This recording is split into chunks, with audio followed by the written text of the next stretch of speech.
Picture this: a dimly lit room, a troubled mind, and a decision that will change everything. You're about to enter the world of Crime and Punishment by Fyodor Dostoevsky. But wait, before you click away thinking, oh, just another boring classic, let me ask you this.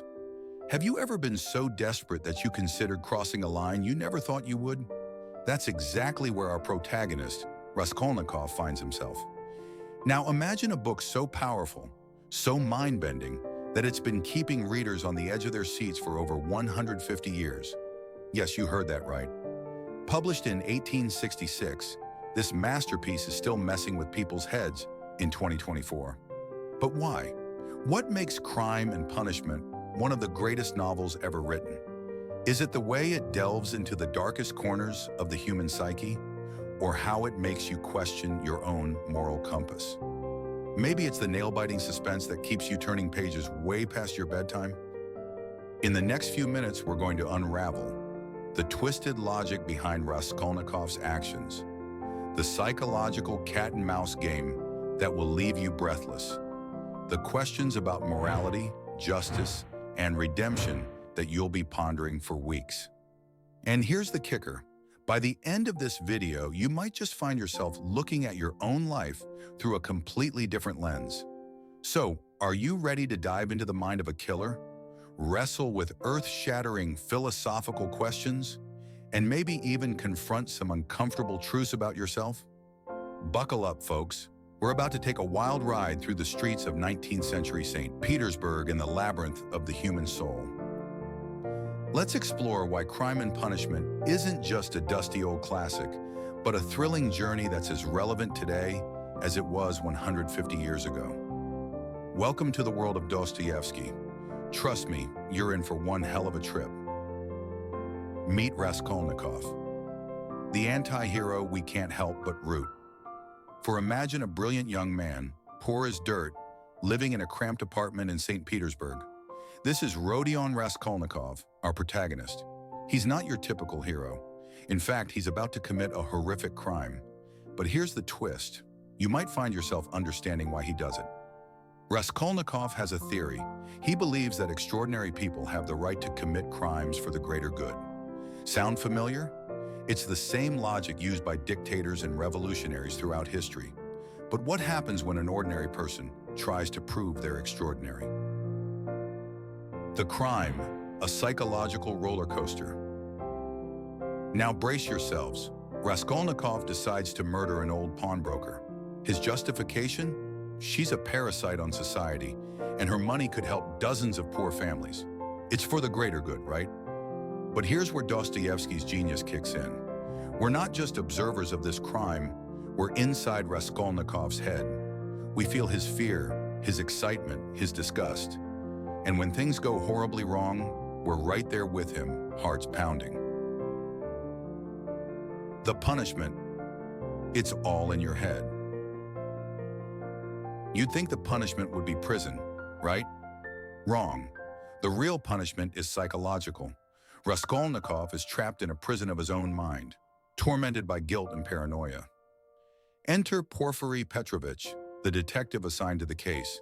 He's like Columbo meets Freud, seemingly bumbling, but psychologically razor-sharp.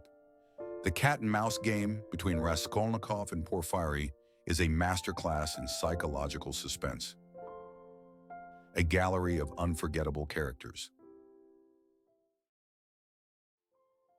But Crime and Punishment isn't just about Raskolnikov.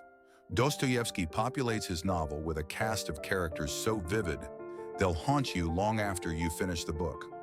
Sonia, the prostitute with a heart of gold, who becomes Raskolnikov's unlikely path to redemption.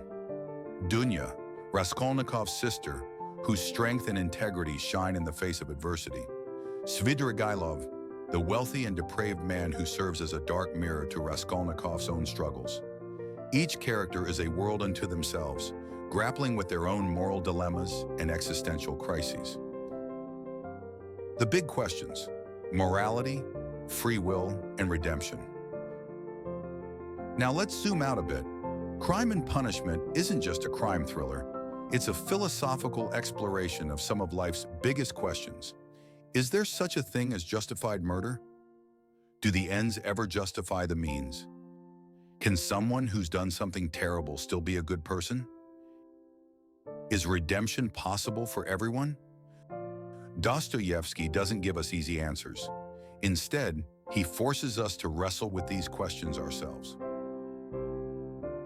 Why it's still relevant today? You might be thinking, okay, but this book is over 150 years old. How is it still relevant? Well, let me ask you this.